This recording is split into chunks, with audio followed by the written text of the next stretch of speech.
Uh, maisha ni vile ambavyo unachagua. Maisha ni vile ambavyo unafanya maamuzi. Na chochote ambacho utakichagua leo au chochote ambacho utafanyia maamuzi sasa kita determine maisha yako ya baadaye.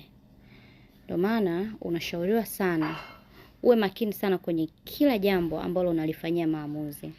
Kwa sababu ukifanya mess up katika maamuzi kwenye maisha yako, basi ujue utaishi katika maisha yako yote ukiwa na regret kwa ajili ya yale maamuzi ambayo uliyafanya.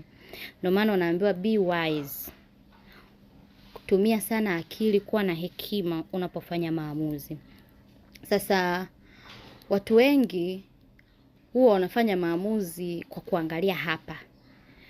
Yaani hamuangalii effect za baadaye. Na ndio maana unaweza kukuta mzee amestaafu lakini atakwambia ni enzi zangu za miaka yangu, wakati niko mdogo kama nyinyi vijana, ningekuwa nimefanyaga jambo fulani na hisi nisingekuwa hivi, au nilikosea sana, maisha yangu niliachezea sana, au kuna vitu nimevifanya ambavyo vimenifanya niwe leo hii hivi mnavyoniona. Ndio maana Waswahili wakaja na msemo kwamba fainali uzeeni. Cheza zunguka kote, lakini uzee wako ndio utakao kuwa fainali. Kwa nini naongea hivyo? Kwa sababu vijana wengi wa sasa wanajikita sana kwenye starehe. Wengine wanajikita kwa ajili ya kujitafutia uchumi. Wengine wanajikita kwa sababu wanaona kwamba ni wakati wao. Mind you kwamba chochote utakachokifanya sasa kita determine maisha yako ya kinachowafanya watu wengi wana regret pale wanapokuwa watu wazima au wazee ni maamuzi, ni uchaguzi. So kama kijana, be wise. Chagua kitu ambacho mbeleni hutakuja kuregret. Kuna watu leo wana regret kutokana na maamuzi walofanya. Either ulichagua maisha ambayo leo unajuta. Na uchaguzi si hata kwenye maisha, hata kwa habari ya wenza. You have to be very careful. Utasema nichague mwanaume kwa sababu ananipa kila kitu. Napata pesa, napata hivi. Hiyo ni mwanzoni. Mbeleni kwenye maisha unakuja kugundua yule ambaye umemchagua hakuwa mtu sahihi, au ni mtu ambaye anakutesa na kukuumiza kwenye maisha yako. That's why tunaambia you have to be very careful unapofanya selection ya vitu vyako, unaposelect mambo yako, au unapofanya maamuzi ya jambo lolote. You have to be very careful. Hakikisha akili yako iko kwenye utulivu. Hakikisha wewe mwenyewe una utulivu. Usikurupuke tu na kwenda kufanya maamuzi kwa sababu yatakuja kukugharimu. Leo hii vijana wengi wanakimbilia sana kwenye starehe.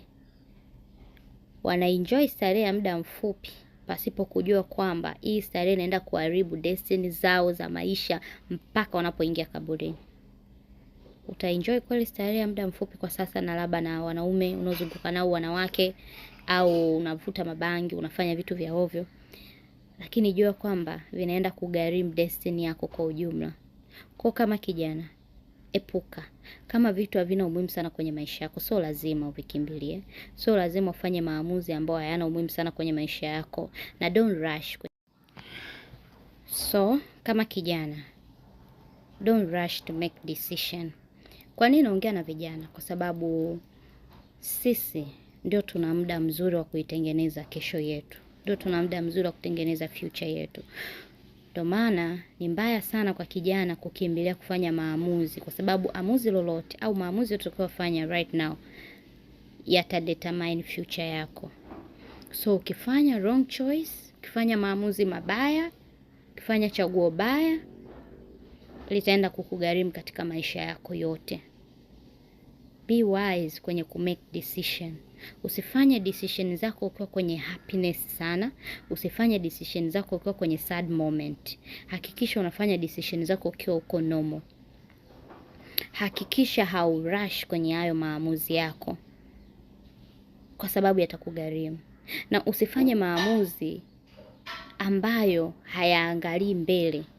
Nikawa namaanisha kwamba fanya maamuzi ambayo unaangalia na mbele yake, picha yake itakuwaje. Usifanye maamuzi ya hapa.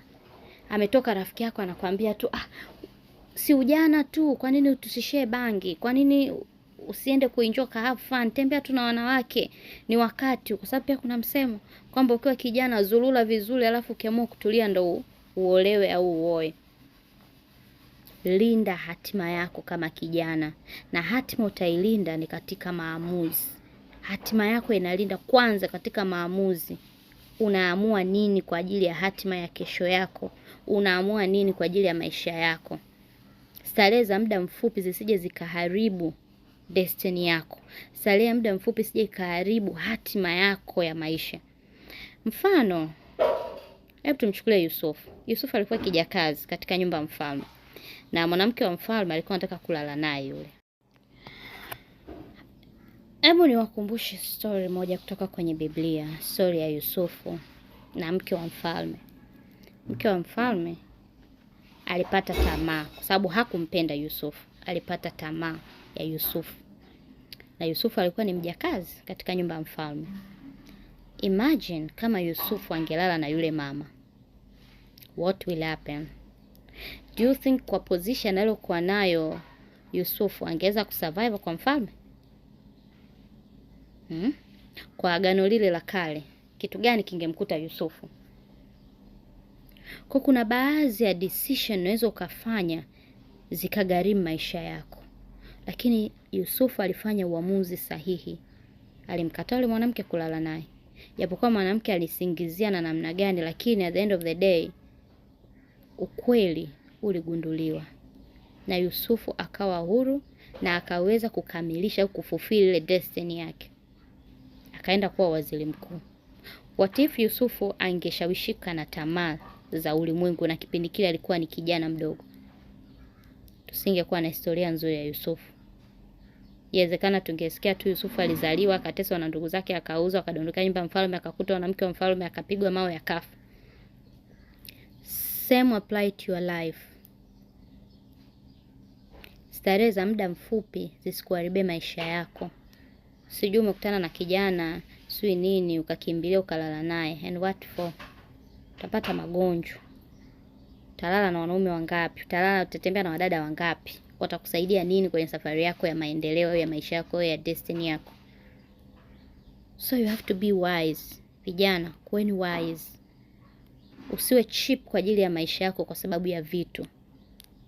Kuna muda na kuna age. Vijana, usifanye bad choice kwenye maisha yako kwa sababu unahitaji kufanikiwa kwa haraka. Yaani unataka kurisk maisha yako kwa sababu unataka kutumia njia za shortcut. No. Ziko gharama za kulipia. Ziko gharama za kulipia kwenye hiyo shortcut yako.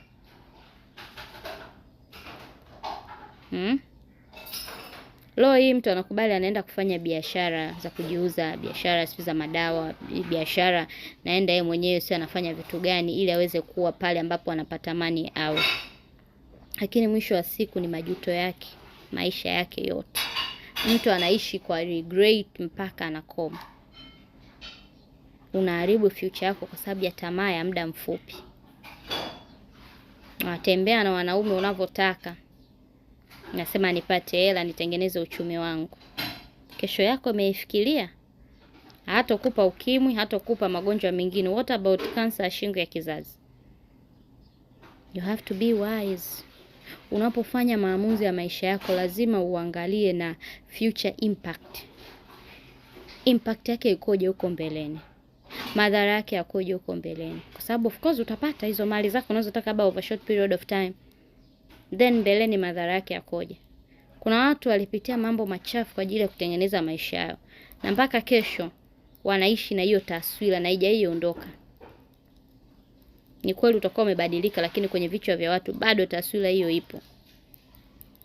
So kama kijana, be careful, be wise. Chochote ambacho una make decision, hakikisha unafanya maamuzi yaliyo sahihi, yasigharimu kesho yako.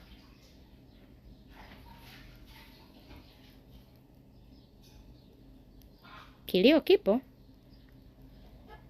na jamii